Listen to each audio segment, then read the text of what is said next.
I'm Jennifer. And I'm Katie Yazdanyar. We're with the Lydia Realty Group at Compass in Westlake Village.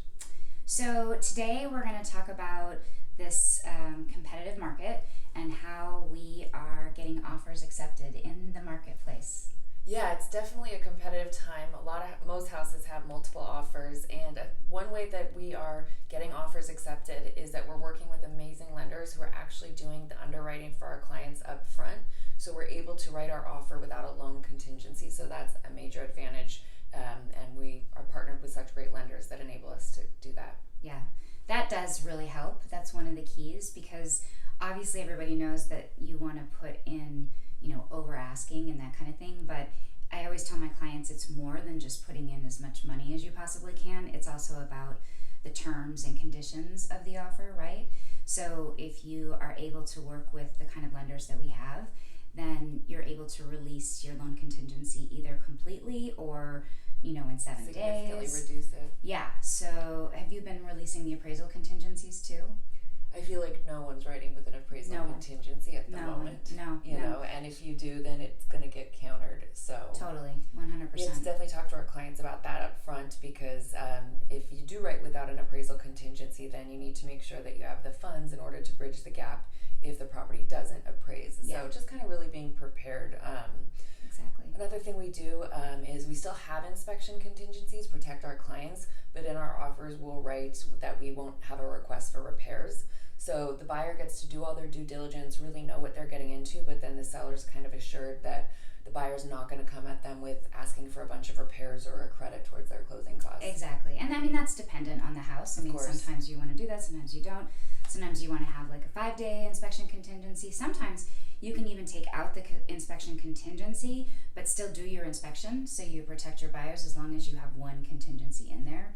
Exactly. Right? So it just kind of depends. It's kind of a situation by situation thing, which is the other thing I think is so important about what we do, is that we work with our buyers to establish the communication with them, that we know what their particular needs are.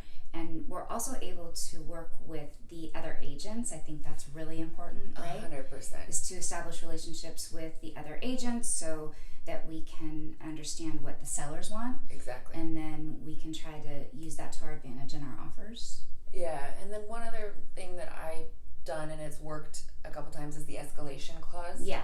That's been helpful because of the multiple offers and the overbidding. So we'll write that our client will pay X amount, but they're willing to pay $5,000 over the highest other offer up to whatever they're comfortable. Yeah. So. Yeah, I think that's a good thing. And then we've tried to do some creative things as far as communicating who our buyers are to the sellers, right? Yes. Katie came up with the having the buyers do their own video, so it's kind of like the buyer letter, but a little bit more personal. They were mad at me when I made them do it, but then when we were at the inspection, the listing agent said that that's why we got the house. So sometimes it can work. You never know what will work.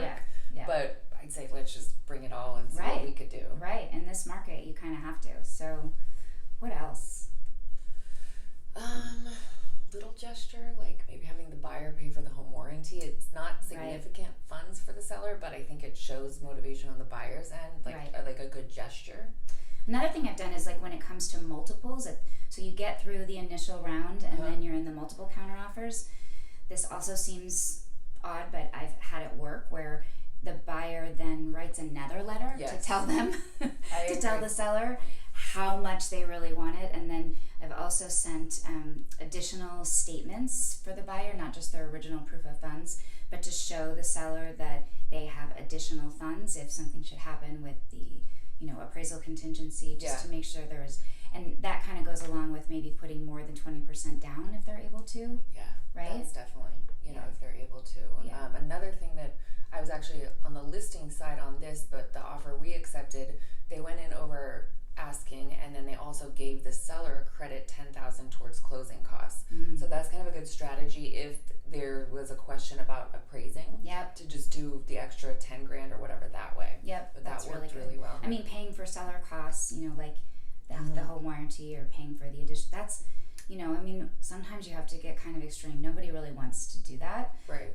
But if you really want the house and you want to, it doesn't matter. Go for it at all. Go for it. There's actually a variety of things that you can do to make yourself stand out. Definitely. Well, thank you so much for joining us for Tuesday Tips. We hope you found it helpful, and we look forward to seeing you next time.